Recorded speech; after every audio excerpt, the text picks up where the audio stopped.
Според професорките Катица Ќулавкова, Гордана Силјановска-Давкова и Симона Груевска-Маđовска, во прашање е лош закон од аспект на меѓуетничките односи, владењето на правото, Охридскиот рамковен договор, деловничката процедура и европските јазични политики. Му забележуваат и за називот, за отстапувањето на низа одредби од уставната рамка, како и од процедурални причини, бидејќи наместо во редовна постапка, оди во скратена и наместо пред Комисијата за политички систем како матична, тој се најде пред Комисијата за европски прашања. Според трите професорки, овој закон не води сметка за постоењето на законот за употребата на македонскиот јазик и со неговото донесување постои опасност да се нарушат хармонијата и кохезијата на македонското мултиетничко и мултијазично општество и да се намалат функционалноста и ефикасноста на македонската држава и нејзините органи и институции на државно и локално ниво. Обвинуваат и дека пратеникот Артан Груби, злоупотребувајќи ги европското знаменце и статусот на председател на Комисијата за европски прашања,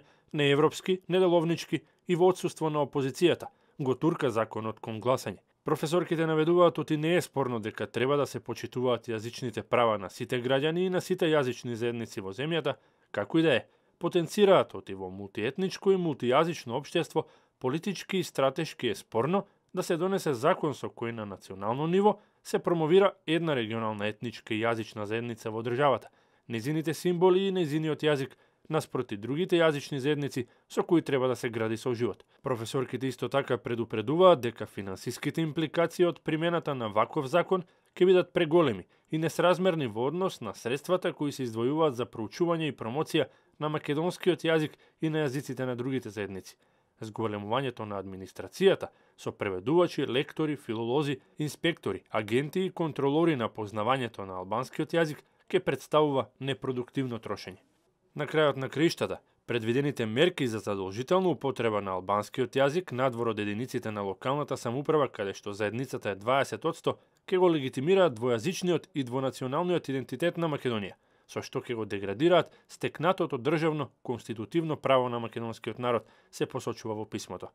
Што се однесува до одредбите кои предвидуваат двојазични униформи и символи кои отсликуваат културно наследство на немнозинската заедница, тие според професорките се членови на трапници во законот.